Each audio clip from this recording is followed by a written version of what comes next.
Hello. In this video lecture on sports and entertainment marketing, we're going to look less at the selling of sports and entertainment industry and look more at sports and entertainment as businesses. So we're going to begin by introducing some terms to understand the operation of the business in terms of their revenues, their costs, their expenses, as well as look at different types of economic utility. So let's look at our agenda first for today. So the first thing we're going to do is we're going to try to identify, define, and explain these key terms in economics. So revenue and revenue stream, profit and loss, the idea of economic scarcity. The second part of this video lecture is going to look at the four types of economic utility for sports and entertainment and explain and give some examples about how they could matter. So the idea, what exactly is the product and what is the value that customers are getting out of the product depending on how it's packaged and how it's provided to, let's say, their customers into the market. So the first thing we want to look at is our revenue and revenue streams. Sometimes revenue and revenue streams, and we use these terms interchangeably, revenue, income, profit, but it's important to understand that revenue is not the same thing as profit, and it's not necessarily, in certain uses, the same thing as income. Revenue is just what is generated by the sales of goods and services, which means how much money are you taking in, regardless of what your expenses are or what your costs would be. So for example, what do you get from ticket sales? What do you get from merchandising? What do you get from, let's say, other revenue streams? So revenue is that income that's generated. Now that's not going to be your profit. Your profit is going to be your revenue minus your expenses, and what is left over, if it's positive, will be profit. If, for example, though, your expenses are greater than your revenue, you're going to have a loss. Now, one way to look at this is in terms of that revenue doesn't come from one source, right? There's not one product that, let's say, a sports team is selling or that is generated off like an entertainment product, whether it's a movie or a musical production. So we can think of this in terms of different, let's say, streams or flows into the business. There are many different ways that they can, let's say, generate revenues. They could do it, for example, from ticket sales to live entertainment. They could do it from recordings or, let's say, some way packaging a view of the experience, whether it's, let's say, a stream of a professional sports game or whether it's like a recording of a concert or something of that sort. Some other examples of this could be like in entertainment. It could come from merchandising, action figures such as you have for Star Wars, or toys that are tie-ins and things of that sort. So let's look a little bit at some of these graphs at the bottom, and let's start with the one on our lower right. So this shows you the Green Bay Packers, and one reason why the information of the Green Bay Packers is probably more useful to us is that the Green Bay Packers are not a private business or a family-owned business. They're owned by the city of Green Bay. And as a result, because they're publicly owned, they have to report a lot more information about their actual internal operations. And so even though this is from 2009, this can give us a good insight into what is the breakdown of different revenue streams for, let's say, an NFL team. So if you look at this, let's look first of all at tickets. And we would think of this as like tickets to live games would be kind of the largest part. But if you look at here, like if you combine, for example, the 47.3 million they got from tickets in 2009 with about the 13.2 from the private boxes, ticket sales make about 1/4 of, let's say, their total revenues. And you can think of this in terms of the pandemic. They're really not able to make a lot of money off, let's say, ticket sales because of the limits in social distancing and the limits on large gatherings. But that's only 1/4 of the revenue streams.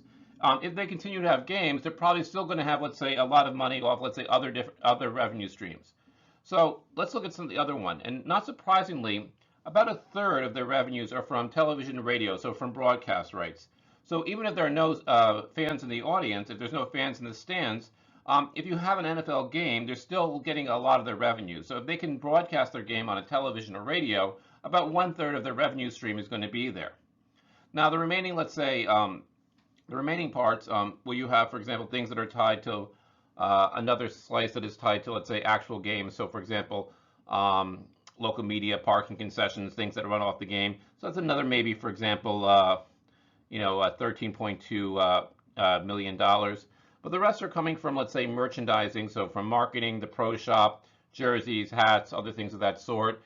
Maybe some types of games or football tie-ins. NFL properties, which is more or less an ownership over common things from the NFL, which means things that are NFL branded, NFL films, things of that sort. Now, let's look at the graph on the lower left-hand side, and this shows you the relative, let's say, revenues, incomes, and values of the teams for the four major professional sports in the United States. So not surprisingly, NFL has the largest revenue at $7.6 billion in 2008. It's significantly higher today, but this gives you kind of an idea of relative numbers, followed by Major League Baseball. And even though you might think baseball is not as popular as it once was, and maybe less popular than the NBA, because there are 162 games, there are more, let's say opportunities, more, even if less people attend per game, having more games means, let's say, more revenue. And then followed by the NBA at 3.8 billion and the NHL 2.8 billion. Now, let's look at income, which means how much money are they making off this? Well, if you look at this, is that NFL is making about a third more than the Major League Baseball, but about 2 times more in terms of income. So the point is that the ratio between income and revenue is not the same between leagues, and part of this might be because that it's not just how much money you take in, it's also how much it costs you to put on a game. There's only 16 games in an NFL team scheduled. There's 162 in a Major League Baseball, and about 80 for the NBA and the NHL. Once again, this kind of goes to the team value. So if you were to buy this team, it's kind of an estimate of, let's say, what is the value of the asset of the team. An average NFL team in 2008 was about $1 billion. The average MLB team was about $500 million, and then let's say $1/3 of a billion, and then $250 million for the NBA and the NHL. So let's look at this in terms of revenue streams. And here you can see a few things, like looking at some of the major sports. This is from the chart on your left-hand side is from 2019, and this shows you some things that are probably not very surprising in terms of the professional sports teams. In terms of revenue, you have, for example, the NFL being the highest revenue, followed by Major League Baseball. But after that, you have, and a lot of the largest and most successful professional sport leagues around the world are not, let's say, the 4 major United States or North American sports, but a lot of them are a variety of different soccer leagues. So, for example, you have the Premier League in England at 5.3 billion. But you can see all these other ones that are green here on the left-hand side. These are all different association football. So you have the various Spanish leagues, Italian leagues, German leagues, etc. And probably if you added up all these, let's say, soccer leagues together, they would be as significant collectively as, let's say, Major League Baseball or the NFL would be collectively in terms of the revenues. But after the Premier League, you have to see the NHL at 3.7 and the NBA at 4.8. Now, one other way of looking at this is that most of the, let's say, the highest revenue leagues are in North America. And if you want to include, let's say, you might want to call the English-speaking world, if you want to throw in the Premier League, which is located in England. And this shows you the relative, let's say, success of professional sports culturally in certain parts of the world. It's not that we don't have sports in the rest of the world, but the commercialization of sports is certainly something that's much more common in the United States. And really, after the United States, the drop-off is to Canada and to the United Kingdom. And part of that is if you look on the chart on your right-hand side, shows you broadcasting revenues, which means the revenues they get from selling their broadcasting rights to various different outlets, whether it's cable, etc. And this has become really important because not only are they selling the broadcasting rights to the networks, in the case of the NFL, but very often what you're seeing with a lot of different sports teams is that they have 2 pieces. One is the actual team with the players, etc. And another one kind of conjointly, they own their own cable broadcasting station. And so what you're able to do is make a lot of revenues on one side, and that finances, let's say, your operations on the other. So once again, not surprisingly, you see the NFL has the largest broadcasting rights, and really it's the Premier League, the NBA, the NFL that have, let's say, the most in terms of broadcasting rights. Major League Baseball, less in terms of selling their broadcasting rights. Most of the rest of these are the various different professional soccer leagues around the world. So I could have answered this question before, but let me just pose this again. What revenue streams are most affected by the pandemic? And this can kind of tell you, like, what is the business model for mostly sports businesses. Now, certainly they're being hurt for a variety of different things. The first one, of course, is that they're being hurt in terms of they don't have live entertainment. There's limits on the number of people that can attend a sporting event, at least at the moment in the United States. There's limits in terms of social distancing. There's no fans, and there's probably some additional costs because in some sports leagues they're putting their players into a bubble to basically shield them against the spread of coronavirus. So they're losing a lot in terms of concessions. They're losing a lot in terms of ticket sales. They're probably losing a lot in terms of parking if they own the venue. And sometimes, in many cases, a lot of professional sports teams don't actually own their venue, which means they don't own their arena. And so the financial hit is not being borne by the teams directly, but by whatever entity is owning their arena. Very often these are local governments that are bearing the cost. But they're probably still making most of their broadcasting rights revenues in terms of You have these fanless, let's say, events and games that they're broadcasting on television, and so they're able to, let's say, get or meet their terms of their broadcasting rights contracts, and those are still coming in. So once again, if we think about the different revenue streams, we can see how sports can, let's say, survive even in an adverse situation as today. Now, where the impact often occurs is a lot of the people who are employed by putting on live events. So the people, the ushers, the parking attendants, the trainers, and all the other people that the concessionaires, etc., all those types of vendors, they're probably being cut off and they're not able to run their businesses. And most of, let's say, the merchandising is happening through official channels, which means league merchandising or online stores for the NFL or Major League Baseball, etc. But let's say if you're like Modell's, you're kind of, let's say, a brick and mortar store, or if you're a vendor at a game, this is really taking a big bite into your business. So depending on how, let's say, your sports business is set up, you can have a bigger or worse impact by, let's say, a pandemic that, forces cessation of a lot of, let's say, live entertainment or live events for sports or entertainment. So let's look at the other side of this, which is expenses. So the expenses are the cost of operating a business, and we're going to kind of look at the flip. So here I have just one chart on the lower right-hand side showing you the Green Bay Packers operating expenses. That kind of pairs the one I showed you 2 slides ago for 2009. And not surprisingly, a large part of their expenses, about 2/3, are players. And this is probably the workers' salaries, workers' wages, etc., are always going to be one of the largest, expenses. This is one reason why you see, for example, a lot of negotiation over contracts, whether it's, let's say, actors' contracts for movies, or let's say players' contracts for professional sports, because that's going to be their largest expense. And the best way to save money is by getting rid of like, or trading, high contract players, because if you can do that, and if your revenues aren't coming in, the other way to do that is try to reduce your expenses, and that usually means players. Now, you can save money on the side by cutting your sales and marketing division. You can cut, let's say, your administrative costs or all these things around that. But because they're a smaller part of your total expenses, even if you cut into them deeply, you're probably not going to be able to save that much money. Most of the money is tied up in contracts for the 26 or 52 or 11 players that you're going to have on the court, field, arena, etc. And that's where managing those expenses are going to be the biggest part in terms of making your team profitable. And that's pretty true of most businesses. The biggest cost is always wages. Very few. I mean, there are some businesses that are very capital intensive, but if you think in sports and entertainment are mostly a service business, the biggest share of your costs are going to be the people who provide those services directly. Now, on the left-hand side, you kind of see the same thing, which shows you kind of a breakdown of expenses for producing a movie. And even though this breaks down, let's say, the different, let's say, salaries and wages differently, so you see 26% for the on-screen talent, another 7th for people behind the scenes like writers, directors, producers, and then another 40% for all the different people who, grips, people, teamsters that move things around, all the other labor that you see behind the scenes that move the equipment, set up the props, etc. Once again, you're seeing labor is by far the largest part of that. And so when you think of the expenses, a lot of this is going to be in terms of, let's say, contracts and wages and salaries that you pay the workers. And if you ever see the scroll after a movie, you see the listing of all the different people who work on that movie. It's not just the people on screen. It's not just the director who's holding the camera. There's a lot of people engaged in, let's say, making a modern movie, or let's say running a professional sports team. Now, one thing I want to point out, it's smaller, let's say, in terms of the movie, but it's present both for the professional sports team and for the entertainment business, is that a part of your expenses are marketing, which means you need to spend money to be able to make money. So the point is that marketing is not just in the sense you have a product and people just buy things or just paying for advertising.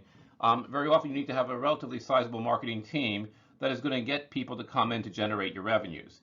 And so it's probably about 5 to 10% of your total budget. And so most people don't, let's say, factor that in because they don't really see that, because they only look at, let's say, the costs that go into producing their service or directly producing their service or their good. But marketing is also a key aspect to make sure that you have to spend money to generate revenues. So recently, just yesterday on a program, I saw they were talking about raising money for presidential campaigns. And one person was saying that one campaign was spending 70 cents to raise every dollar they were for the contributions to their candidate.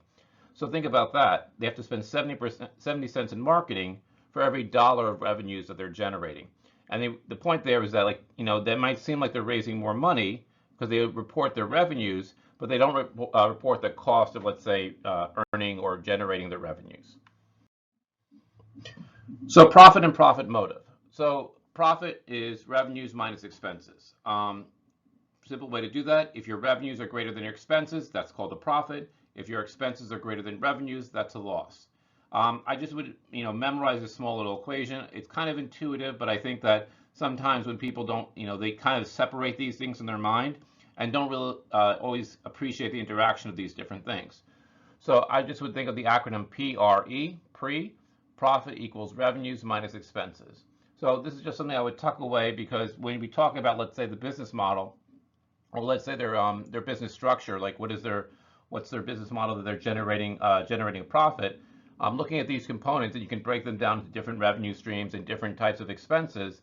But the point is that whether you're going to make a determination whether a business is profitable, it's still going to be basically this equation that you see on the board. Now, I'm going to pose some just general questions, and we did this in class, so I'm not going to answer them fully, but I'll kind of suggest some answers, let's say, on the next several slides. And think, is the purpose of an entertainment business to make art, or to make money, or in other words, profit? Is the purpose of a professional sports team to win championships or win games, or is it to make money and profit? And sometimes these things, because if you want to make, let's say, a better work of art, whether it's music or visual or a movie or something of that sort, or whether to make a professional sports team, to win championships, your expenses are going to have to be high, because you're probably going to have to make some type of investment to create, let's say, a high quality product. Just because it's a higher quality product doesn't mean that it's going to, let's say, increase your revenues directly. And so we're going to talk about some examples of, let's say, great movies, bad studio business, great sports teams, not great sports businesses. And so the point is, you have to kind of be clear about what is your purpose when you're getting into entertainment and sports. Is your goal, is your mission statement to, let's say, create great works of art, or to provide entertainment and satisfaction to people?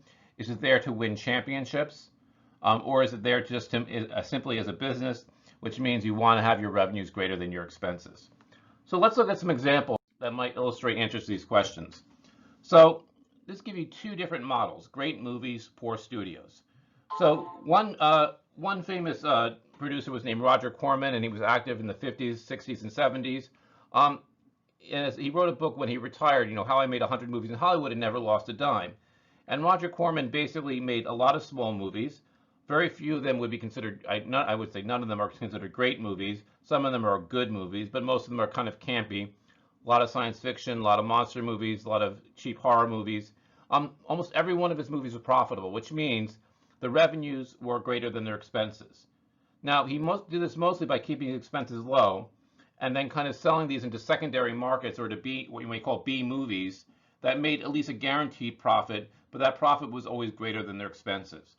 Now, very few of these movies are considered art, although Roger Corman did give a lot of opportunities to early directors like Francis Ford Coppola, who later made the Godfather movies, and to actors like Jack Nicholson, who starred in one of Roger Corman's movies called The Little Shop of Horrors. So it contributed to the industry as a whole, but very few of these movies are going to be, let's say, winning Academy Awards. But basically the model that Roger Corman did is that, look, I'm here as a business person. I want to make profitable movies. And so he did things like reusing sets from other movies so that he didn't have to buy entirely new sets. He didn't hire big name actors. So he hired a lot of new actors, before, actors that had their future ahead of them, and therefore they weren't as expensive. He didn't hire the best directors. He kind of hired people that were good at just getting things done, worked on a schedule, etc. So that's one example of just something that kind of ran a movie studio and is producing business as a business. Roger Corman also did a lot with buying the rights to foreign movies and then introducing them into the United States market. So a lot of foreign movies that you saw kind of appear in the 60s and 70s were processed through Roger Corman Studios, and so it did have a value in terms of, let's say, broadening what Americans saw, but not, let's say, increasing the cost of, let's say, Roger Corman's entertainment business. Now, on the other hand, you have what most people consider the #1 movie, or the top movie ever made, Citizen Kane. I believe it came out in 1939 or 1940. It starred Orson Welles, who was not only the lead actor, but also the director and producer, everything about it. He was, in the eyes of many at the time, a genius. And the movie kind of parallels his own life, but I'll leave that for another time. But the studio that financed this basically wrote him a blank check saying, look, make a great movie, we'll pay whatever the expenses is. But RKO Studios did get Citizen Kane, one of the greatest movies of all time, but RKO Studios went under, I think, 4 or 5 years after Citizen Kane, because the cost of making Citizen Kane were never recouped at the box office. And so they made a great movie, but they got crushed as a business. And part of that was, let's say, not monitoring their operations as a business and not really kind of getting control over their expenses. Okay, I sort of hinted at this before, but I think this is a good visualization of how to think about profits in terms of a supply and demand chart. So here we have pretty much a standard supply and demand graph. We have a supply curve that goes from the lower left-hand corner to the upper right-hand corner. We have a demand curve that goes from the upper left to the lower right, and it intersects about midway through this chart. And if you draw, let's say, a horizontal line from the y-axis to the point of intersection, you create two triangles. One you can see kind of reddish, called consumer surplus. We're not going to concern ourselves with that today, although it's an important economic concept. And then we're going to look at, let's say, the producer surplus, which is this blue triangle in the lower left-hand corner. Now, producer surplus, the area of that triangle is roughly equivalent to the profitability of a business. And I'm going to show you why through just leading you through an example. The key intuition here is that the supply curve more or less captures what is the cost of your expenses to produce a certain quantity of goods or services. So, for example, they show you the price of an individual unit. If you multiply that price for the individual unit times the number of units sold, that's going to give you your revenues, and the supply curve more or less tells you what is the cost for each of those. So if you start here, and if you draw, let's say, a horizontal line from the point of intersection over to the y-axis, and you draw a vertical line from the point of intersection to the x-axis, you get a rectangle that more looks like this. Now, the area of this rectangle is equivalent to the revenues of this business for this good or service. Think of it this way. At that point, you have an item that is $5 per unit. You have a quantity of 500 units. So if you sell 500 units at $5 a piece, you're going to have $2,500 worth of revenue. So that's your revenue. And remember, before I said that profit equals revenue minus costs, minus expenses. So if we go back a second here, what we can see is this white triangle next to the producer surplus. The area of that triangle is roughly equivalent to the expenses for a certain quantity of goods and services sold. So if you go back to that simple equation, profits equals revenues minus expenses, you have the orange rectangle I had before minus, okay, this white triangle, which is your cost, and what's left over is the blue triangle, which is the area of that is roughly equivalent to your profit. So if you're able to basically, even if you don't have something that's exact, if you know generally what the shape of the supply curve is, you can kind of, let's say, get a visualization of, let's say, how profitable that business would be. So let's talk about the concept of scarcity. And scarcity is an important concept because for any live entertainment, the reason why you're able to charge a certain amount is because there's a scarcity of resources. So what scarcity basically says, the idea of scarcity is that we have a limited amount of resources, a limited amount of goods and services available in the world, but we have an unlimited, let's say, list of human wants, needs, okay? And so what happens is because there's, unlimited, let's say, desires, but limited, let's say, ways to satisfy those desires, what you're going to use is prices as a way of, let's say, rationing out these scarce resources. So where does this come in? So let me talk about one thing that is limited, is ticket pricing. There's only a certain amount of good seats at a live entertainment event. And what you see is that the better seats usually come with higher prices, and the worst seats have lower prices. And so what happens here is because there's scarcity, because there's a limited amount of seats in the first row, there's a limited number of seats with a good view, you can, let's say, increase, let's say, the price of that because people are going to be willing to spend more. While for the seats that are not as good or the seats that are obstructed, you're going to perhaps, let's say, have a lower, let's say, ticket pricing, including, let's say, there's only a certain number of seats you can actually see a live performance clearly. And so, once you get over 100,000 people, your ability to have a true live event where people are actually witnessing and participating in the performance, whether it's a sports performance or entertainment performance, there's an upper limit to it. And as a result, what you're going to see is ticket pricing is that you have kind of, let's say, you can charge a higher price for that because it only occurs, let's say, at one point in time, it has an immediacy, and there's a limited number of available seats. Now, on the other hand, if you have something that's unlimited, like digital media streams, often this is not necessarily a good or service, but piracy. And one reason why you see sports and entertainment crack down on, let's say, pirating of, let's say, their content is that if everyone was able to see, let's say, their live event, whether by recording, let's say, a concert with your cell phone or some higher quality, digital recording devices, or if you were able to have like an illegal stream of, let's say, a sporting event, they wouldn't be able to charge as much. They would have revenue losses for the teams. And so what happens is if you made it unlimited, the consumers might be happier because they're getting their wants and their needs satisfied, but you're going to have lower revenues for, let's say, the sports and entertainment business, and this is going to lead to a lot of revenue losses because you're not going to be able to charge for something if people are able to get it basically free. So one way of thinking about this is that do musicians and bands make more money from their live performances or from their merchandise sales and their music sales? So it used to be that they made most of the model was that the live performance was relatively scarce, and the access to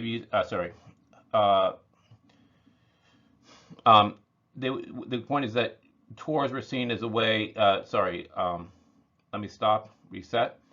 Is that where do they make the most money? And so there was always this kind of trade-off between how much time do you spend in your studio and how much of your time do you spend on the road. And generally what it used to be is that you would lose money on your live performances because you would play in a lot of small arenas and you would have relatively few people sometimes, but you did that as a way of promoting your product, and you made most of your money off your music and sometimes your merchandise sales. And that's because you could charge a fixed amount for that, and people were willing to do that. And basically, your live performances were promotions.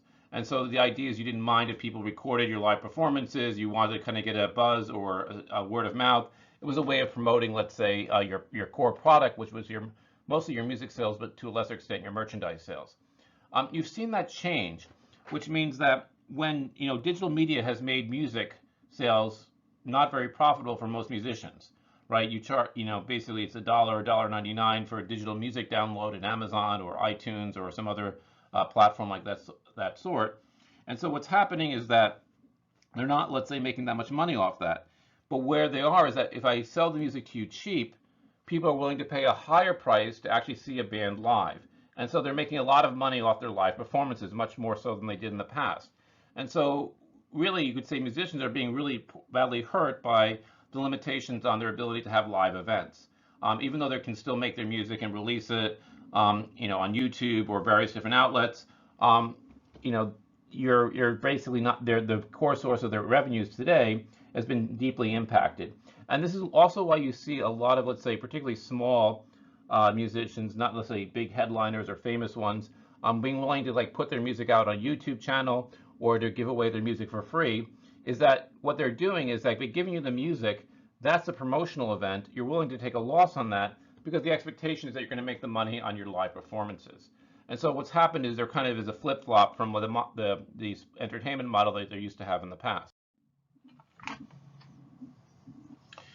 So finally, we're going to talk about the concept of economic utility. And broadly stated, economic utility is the satisfaction that customers or the market or consumers receive from the consumption of a good or service. So we're going to talk about, it's about the different format, and the key thing here is that sports and entertainment aren't just one product, one good or one service. There are different bundles of goods and services. So there's different ways you can consume a sporting event. There's different ways you can consume an entertainment product. And so we're going to talk about 4 types and kind of the different types of economic utility that customers could garner from, let's say, consuming a good or service. So the first one is what's called form utility, which is what is the format is the good or service available in. So if we think of this in terms of, let's say, DVDs or movies, you think of a DVD, it's a physical product, you own it, you can have it in your home, you have some rights of it, you can manipulate it, you can watch it wherever you want. You don't need to have, let's say, a Wi-Fi connection and things of that sort. However, it's a physical thing, so it can get scratched, it can get damaged, it can get broken. Your DVD player might not work very well. Your TV sound might not be great.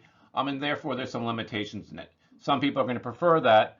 But on the alternative, you could enjoy the same product through, let's say, a live streaming subscription, such as Amazon Prime or Hulu or Netflix. And if we look at how the evolution of Netflix happened, it started off as, let's say, a service that mailed physical DVDs to your home through the postal service, versus what it is now is that it sells a subscription to a live streaming, let's say, service.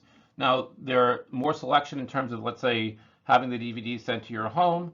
There's only so many that are, let's say, available for live streaming, and therefore you might not have the same variety. But this is, in a sense, the utility you get from having it in a certain form. Some people, like myself, for example, I like to have the physical DVD. Other people like to have the live streaming service so they can have it available, let's say, on a computer, on a laptop, take it with them, on their phone, and as a result, let's say they can use it in a larger variety of, let's say, locations. The second one is time utility, which is when is a good or service available. So, for example, you can contrast this with things that are on demand. So, for example, you see this particularly with cable channels or television, where it used to be that you had to clear a certain time in your schedule to watch your favorite show. So if your show was on Thursday night at 7 p.m., you couldn't do anything else on that if you wanted to see the show before everyone else, or watch it at the same time as a group of friends following a certain, let's say, TV show. What you see more commonly now with the internet is that you can now watch things on demand. And so instead of having to tape, let's say, a sporting event, or have to tape, let's say, a certain TV show, you can have it on demand, which means whenever you're ready for it, you just press a button and it plays, let's say, the episode or the movie or the sporting event. So, on demand has changed the nature by which people do that. And so what you see also is a lot of more binge watching, where people will watch a whole series, let's say, in a week, rather than, let's say, spacing that over the course of a year, where one episode might be delivered per week or 2 episodes per week. Now, on the other hand, you have things like limited availability. So, for example, that things are only released for a certain amount of time, and you see this sometimes with like Disney Plus, where they have certain movies they only release, let's say, every 4 or 5 years, and the idea is that it's only available for a limited amount of time, so you better see it now to create kind of the urgency. So the time utility is kind of set up by when it's available, and is it available, let's say, on demand, or is it available only in certain locations? So live events such as sporting events or live performances of music or plays or things of that sort, you can only see it at a certain time, right? So you can't watch it when it's available. So you might have to change your schedule if that's something that's important to you. Third is place utility, which is like where is the good or service available, and this sort of comes from the form but also the time. So, for example, is it available in your home? Increasingly, with the improvement of home theater systems, people are less likely to go to a movie theater than they are to, let's say, they're less likely to go to a movie theater. They're more likely to watch something at home because there's convenience. The food is cheaper. You don't have to pay the markup for concessions. Or do you want to watch like in a third place? Let's say people go to Buffalo Wild Wings to watch a sporting event because there's a lot of other people there, and let's say other people will handle the products and the cleanup. And let's say you can share it with other fans, even if they're not your friends that you know. So the idea is that you could have it at home, you could have it at the sports venue.